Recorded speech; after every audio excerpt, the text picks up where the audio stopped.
Bonjour Thierry. Bonjour Daniel. Thierry, c'est quoi l'amour? Alors l'amour c'est quoi? L'amour c'est une émotion qui est une réaction à un contact et à une relation. C'est-à-dire qu'en fait l'amour c'est une réaction d'ouverture, c'est un état de contact qui est un état d'intimité et d'authenticité. Pour bien comprendre ce que c'est que l'amour, en fait, il faut savoir que le contact humain, il peut être plus ou moins ouvert ou fermé. En fait, le niveau de fermeture et d'ouverture d'un être humain, il a été étudié et il y a 6 niveaux que je vais vous présenter.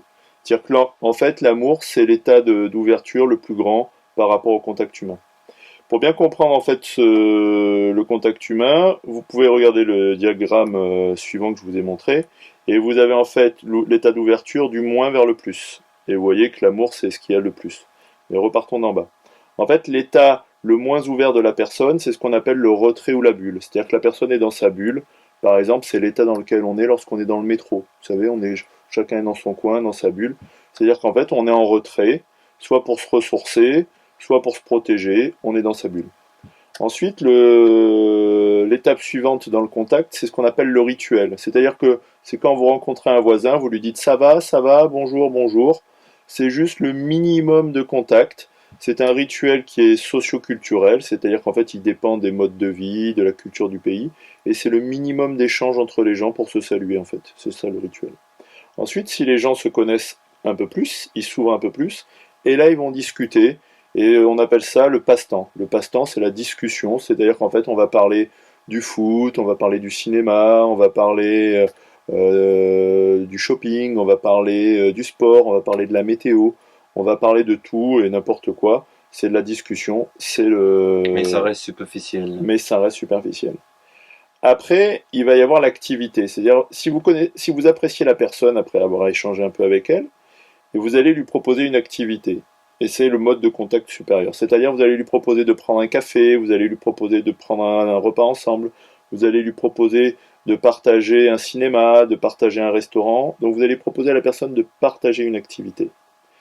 Sur ces 4 premiers niveaux de contact, vous avez dit superficiel, moi je dis en fait qu'on ne parle pas de soi ni de l'autre. C'est-à-dire qu'en fait, le cerveau, il fait attention à ce qui se passe autour, c'est-à-dire qu'on est en position perceptuelle 3, c'est-à-dire qu'on parle de ce qui se passe autour de nous, on parle de l'environnement, mais on ne parle pas de soi et l'autre, il ne parle pas de lui, dans ces 4 premiers modes de contact. Après, il va y avoir un mode de contact où on va interagir plus directement, et ça va s'appeler ce qu'on appelle le jeu psychologique. C'est-à-dire qu'en fait, on va mettre un masque, on a encore un petit peu peur de l'autre, donc on a encore un petit peu peur, on est encore un petit peu stressé, on n'ose pas trop se montrer, on n'ose pas trop être soi et être authentique. Et là, en fait, on va utiliser le masque de la suradaptation qu'on a le plus l'habitude d'utiliser. Donc, soit on va faire le gentil, soit on va faire le pauvre, soit on va faire le méchant. C'est-à-dire, soit on va utiliser une stratégie avec un masque de dominant, soit on va prendre un masque qui est plutôt dans la soumission pour faire plaisir à l'autre et pour faire pour l'autre, soit on va faire le masque du désabusé, du gars cool qui en a rien à faire, du mec qui est nonchalant, qui laisse passer, qui est plutôt comme ça, quoi.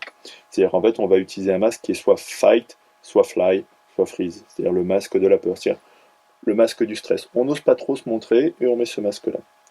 Et puis, si on bat les masques, comme on dit, si on ose se montrer à l'autre, il va y avoir ce qu'on appelle le contact vrai ou le plein contact, c'est-à-dire qu'on va avoir une ouverture à l'autre, où on va oser être soi avec l'autre, où on va oser se dire à l'autre, et là il va y avoir l'intimité et l'authenticité. Et si par exemple vous prenez 2 collègues de travail, un homme et une femme, qui vont commencer à déjeuner ensemble, et puis à se raconter leur vie, et puis à dire ce qui se passe dans leur vie, à s'ouvrir à l'autre, à être de plus en plus proches, et ben vous pouvez deviner déjà la fin de l'histoire.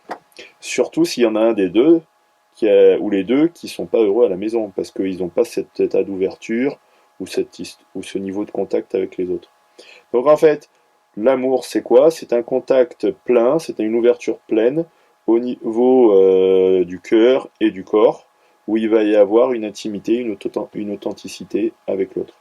Et puis là-dessus, la sexualité, ce sera la cerise sur le gâteau de cette intimité, et ce sera un échange corporel qui aura du sens normalement par rapport par rapport à cette intimité.